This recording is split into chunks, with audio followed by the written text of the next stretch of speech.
بسم اللہ الرحمن الرحیم. ناظرین السلام علیکم. پروگرام ہے کشمیر میگزین. میں ہوں یاسر رحمان. ناظرین، ایک انڈیا کے اندر ایک ڈاکٹرائن ہے جسے انڈین سٹیٹ فالو کرتی ہے. اسے کہتے ہیں چانکیہ ڈاکٹرائن، جو سام دام ڈن ڈبیت کے نام کے اوپر ہے، کہ جس کے اندر ڈپلومیسی ہے، جس کے اندر برائب کرنا ہے، جس کے اندر پنشمنٹ کرنا ہے اور اس کے بعد ڈیوائیڈ کرنا ہے. اسی پالیسی کو، اسی ڈاکٹرائن کو لے کر جو ہندوستانی فاشسٹ ریاست ہے اس نے اپنی فارن پالیسی کی بنیاد رکھی، اور اس کے ساتھ ساتھ وہ اپنی جو سٹیٹ انسٹرومنٹس ہیں، جن میں ان کی فورسز آتی ہیں، جس میں ان کی خفیہ ایجنسی آتی ہے، اس کو اپنے پڑوسی ممالک پہ استعمال وہ کرتے رہے. ہم نے دیکھا کہ 2014 کے بعد سے یہ سلسلہ اس میں طوالت آ گئی، اور اس کے اندر ہم نے جو ہندوستان کے پڑوسی ممالک ہیں پاکستان کو چھوڑ کر اس کے اندر جس طرح سے انڈیا نے انٹرونشن کی، انٹرفیرنس کی، اپنی مرضی کی پولیٹیکل پارٹیز لانے کی کوشش کی، اپنی مرضی کا ایٹماسفیئر کریٹ کرنے کی کوشش کی، اسے آج 2024 میں 10 سال کے بعد منہ کی کھانی پڑ رہی ہے. اگر میں ان ممالک کا نام آپ کے سامنے لوں تو یقیناً آپ جان جائیں گے کہ کتنی بری طرح سے ہندوستان کو شکست فاش کا سامنا کرنا پڑا ہے. نیپال میں انڈیا نے اٹیمپٹ کیا 2016 میں، 2017 میں ان کی پارٹی کو انفلوئنس کرنے کی کوشش کی، نیپالی کانگریس پارٹی کو سپورٹ کیا، لیکن لوگوں نے، جنتا نے جو ہے کے پی اولی پارٹی کو جتوا دیا اور واضح پیغام انڈیا کو دیا کہ انڈیا آؤٹ. اس کے بعد اگر ہم سری لنکا کی بات کریں تو سری لنکا میں انڈیا نے دوبارہ سے اپنا جو اثر و رسوخ ہے اسے استعمال کرنے کی کوشش کی اور یو این پی پارٹی کو سپورٹ کرنے کی کوشش کی. جو لوگ تھے، عوام تھے، انہوں نے اس کے برعکس S L P P party کو سپورٹ کیا اور انڈیا کو منہ کی کھانی پڑی، اور اٹانومی جو ہے سری لنکا وہ اپنی بحال کروا سکا. اسی طریقے سے مالدیوز کے حوالے سے ہم بات کریں، جہاں سے انڈیا آؤٹ کا نعرہ بڑے بابنگے دہل انداز سے باہر آیا، اس کے اندر انڈیا نے ایم ڈی پی پارٹی کو سپورٹ کیا، جبکہ محمد معیزو جو پیپلز نیشنل پارٹی جسے بلانگ کرتے ہیں وہ آئے اور انہوں نے انڈیا آؤٹ کا نعرہ لگایا. بھوٹان میں انڈیا کی جو فارن پالیسی ہے اور بھوٹان کی، اس میں انڈیا نے اثر و رسوخ اپنا اتنا استعمال کر دیا کہ بھوٹان میں یہ انڈیا فیصلہ کیا کرتا تھا کہ اس نے کس ملک کے ساتھ تعلق رکھنا ہے اور کس ملک کے ساتھ نہیں. وہاں پہ بھی بھوٹانی جو عوام ہے انہوں نے انڈیا کو آؤٹ کر دیا. اسی طریقے سے بنگلہ دیش کی اگر ہم بات کریں تو کچھ دن پہلے ہی کی بات ہے کہ شیخ حسینہ واجد کو، جو عوامی لیگ سے تعلق رکھتی تھیں، انہیں بدترین طریقے کے ساتھ جو ہے ان کی والد کے میموائر کو بدترین طریقے کے ساتھ ڈسٹرائے کیا گیا. شیخ حسینہ واجد کو مجبور کیا گیا کہ وہ ریزائن کرے اور اس کے بعد وہ ملک چھوڑ کر بھاگ گئی. 15 سال ہندوستان نے اس کو سپورٹ کیا، فائنینشلی، اکانومی کے دروازے کھولے، اور اس کے بدلے میں ہندوستان نے جو ان کی آزادی تھی اس کے اوپر قبضہ کر لیا، اور را وہاں پہ براہ راست آپریٹ کرتی تھی اور شیخ حسینہ واجد اس کی سٹوج کے طور پہ کام کرتی تھی. اسی طریقے سے افغانستان کے حوالے سے بات کریں تو اشرف غنی، حامد کارزائی، یہ وہ دو سٹوجز تھے جو کہ انڈیا نے پلانٹ کیے اور وہاں پہ انہیں سپورٹ کیا، اور اس کے نتیجے میں جب فال آف کابل ہوا تو انہیں وہاں پہ اپنا سفارت خانہ بھی بند کرنا پڑا. یہ سب کیوں ہوا؟ انڈیا کیا حاصل کرنا چاہتا تھا وہ حاصل نہیں کر پایا. اب دوبارہ بار بار انڈیا کو بیک فائر ہو رہی ہے اس کی پالیسی. اس پر ذرا بات کریں گے پروگرام کے پہلے موضوع میں. سب سے پہلے مہمانوں سے تعارف کروا دیتے ہیں. آج ہمیں اسٹوڈیوز میں جوائن کر رہی ہیں سائرہ کاظمی، حمید لون کشمیری رہنما. ہمیں زبیر حسین صاحب نے جوائن کیا ہے سویڈن سے، سینئر صحافی ہیں، جرنلسٹ ہیں، اور ہمیں امبیسڈر نائلہ چوہان صاحبہ نے ٹیلی فون پہ جوائن کیا ہے. بڑی ووکل آواز، کسی تعارف کی محتاج نہیں. آپ تمام پینلسٹ کو خوش آمدید کہتے ہیں. اس سے پہلے سوالوں کا آغاز کیا جائے، آپ کو رپورٹ دکھاتے ہیں. ہمسایہ ممالک سمیت دنیا بھر میں بھارت کی ریاستی دہشت گردی کسی سے پوشیدہ نہیں. دہشت گردی کے ساتھ ساتھ جاسوسی اور سیاسی عدم استحکام کی کارروائیاں بھی بھارتی خفیہ اداروں کی چال رہی ہیں. پاکستان ہو، چین یا مالدیپ، بھارت کا کوئی بھی پڑوسی اس کی ریشہ دوانیوں سے محفوظ نہیں. پاکستان کی ریپوٹیشن بہت اچھی نہیں ہے. بھارت کی سرکار کی جو آئیڈیالوجی ہے اس کی وجہ سے ہم نے وہاں پر لوگوں کا بھروسہ کھویا ہے. یہی چیز ہم نے نیپال میں دیکھی جب آپ نے نیپال میں بلاکیٹ کیا، یہی چیز اب ہم افغانستان میں دیکھ رہے ہیں، مالدیوز میں دیکھ رہے ہیں. مالدیپ، افغانستان اور بنگلہ دیش میں بھارت نواز حکومتی جماعتوں کو شکست کے بعد ہندوستان نے سرحد پار دہشت گردی کی کارروائیوں کو بڑھا دیا ہے. مودی حکومت نے پہلے ہی مقبوضہ کشمیر میں دہشت گردانہ پالیسی اپنا رکھی ہے. چہرہ بے نقاب ہونے کے باوجود مودی کی ہٹ دھرمی جاری ہے۔ اب بنگلہ دیش میں بھی منہ کی کھانا پڑی۔ مودی حسینہ واجد گٹھ جوڑ کا غرور بنگلہ دیش کے عوام نے خاک میں ملا دیا۔ General people think that she was the puppet of Narendra Modi. Whatever has been happening, she has been having the blessings of Narendra Modi. And to be very fair with you, people of Bangladesh are not at all happy with what Mr. Modi has been doing. ایک ماہ سے زائد عرصے سے جاری احتجاج نے بھارتی حکومت کی چہیتی شیخ حسینہ واجد کو مجبور کر دیا کہ وہ استعفیٰ دے دیں۔ بنگلہ دیش کے عوام مالدیپ کے عوام کی طرح ہندوستان کی فاشسٹ رجیم سے شدید نفرت کرتے ہیں۔ بھارت ایک طرح سے مغالطے میں جی رہا تھا۔ بھارت کی سرکار کو یہ لگ رہا تھا کہ کیونکہ یہ سیکولر ہیں، کیونکہ یہ پرو انڈیا ہیں، کیونکہ انہوں نے بنگلہ دیش کی اکانومی کو اتنا امپروو کیا ہے، اور تو بھارت کو لگتا تھا کہ نہیں، ایسا کچھ نہیں ہوگا جس کی وجہ سے کوئی سمسیا ہو۔ اور یہ پہلا ایسا مدعا نہیں ہے۔ آپ نے شری لنکا میں دیکھا جہاں بھارت نے اس کی امید نہیں کی تھی، آپ نے مالدیوز میں دیکھا جہاں بھارت نے اس کی امید نہیں کی تھی، آپ نے نیپال میں دیکھا جہاں بھارت کی سرکار نے اس کی امید نہیں کی تھی، اور اب اپنے بنگلہ دیش میں دیکھا ہے جہاں بھارت کی سرکار نے اس کی امید نہیں کی۔ اس لیے انہوں نے مودی حکومت کے ساتھ تعلقات پر شیخ حسینہ واجد کو کڑی تنقید کا نشانہ بنایا، اور حسینہ واجد نے معیشت سمیت تمام اقدامات میں بھارتی حکومت اور رو کو ملوث کر رکھا ہے۔ مستعفی ہونے کے بعد بنگلہ دیشی سابق وزیر اعظم شیخ حسینہ واجد نے اپنے حامی بھارت میں ہی پناہ لے لی۔ ہندوستان نے 1971 میں بنگلہ دیش کی تشکیل میں اہم کردار ادا کیا تھا، جب حسینہ واجد کے والد شیخ مجیب الرحمان نے مشرقی پاکستان میں بغاوت کی قیادت کی۔ شیخ مجیب الرحمان ہے، ان کی لیگیسی ہمیشہ سے وہاں پر بہت کنٹیسٹڈ رہی ہے۔ وہ اس طرح کی لیگیسی نہیں ہے جیسے بھارت میں مہاتما گاندھی کی یا پاکستان میں محمد علی جناح کی، جن کے بارے میں کوئی کچھ نہیں کہہ سکتا ہے، جو کہ یونیورسل لیگیسی ہے۔ امبیسڈر نائلہ چوہان صاحب، آپ کو اس میں شامل کروں گا۔ اس سارے قصے سے جو میں نے اپنے ابتدائی میں بیان کیا، رپورٹ آپ نے ملاحظہ کی، اس سے ہمیں کیا پتہ چلتا ہے؟ آپ نے ارتھا شاسترا کی بات کی، پلیا کی، چنکیا کی، وہ جو پرنسپل، اگر آپ ارتھا شاسترا پڑھیں تو وہ بھی اتنے وشوس نہیں ہے جیسے کہ ان کی فارن پالیسی بن چکی ہے، اور جس طرح را ان کی فارن پالیسی کو کنٹرول کر رہا ہے۔ سب سے پہلے انہوں نے خطے میں انسٹیبلٹی، کون سا ان کا ہمسایہ ملک ہے جس کو انہوں نے بخشا ہے؟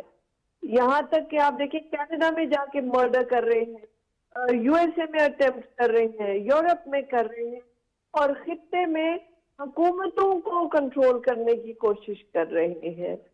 تو یہ ان کے لیے ایک میرے خیال میں جسے کہتے ہیں نا کہ بالکل ان کی پالیسی فاش ہو گئی ہے۔ ان کو یہ اب احساس ہو جانا چاہیے کہ دنیا میں ان کی وہ جو حدتی اور جو ان کا وہ arrogance, it's not going to work. را کی پالیسیز فیل ہو گئی ہیں، اور آپ دیکھیے کہ شیخ حسینہ کا انڈیا میں ریفیوج لینا ہی جو ہے انڈیا کو ایکسپوز کر دیتا ہے۔ حالانکہ ان کے فارن منسٹر جے شنکر صاحب کی آپ سنیں تو کہ نہیں اچانک آ گئی، ہم پتہ ہی نہیں یہ کیسے آ گئی۔ 15 سال سے آپ ان کو پال رہے اور آپ کہیں گے یہ کیسے آ گئی؟ اس بیچاری نے جانا کہاں تھا؟ اور تو اگر ہم یہ کہیں کہ انڈیا واز کاٹ سلیپنگ، بالکل درست ہے۔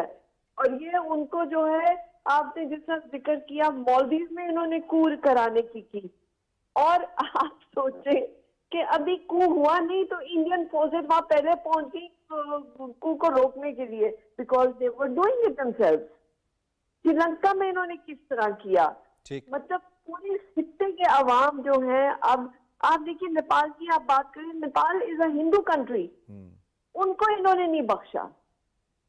اور یہی وجہ ہے کہ وہ اب اپنے ٹائز چائنا کے ساتھ بنانے کی کوشش کر رہا ہے۔ پوائنٹ آگے آپ کا، میں اس میں زبیر حسین صاحب آپ کو شامل کروں گا۔ یہ فرمائیے گا، انڈین میڈیا اگر ہم دیکھیں تو فال آف کابل میں جب ہوا تو اس وقت 2021 میں انڈین میڈیا، اس کی جو چیخ و پکار ہے گودی میڈیا کی، وہ اتنی زیادہ تھی کہ ہمیں سمجھ نہیں آ رہی تھی کہ ان کو کیا ہو گیا ہے۔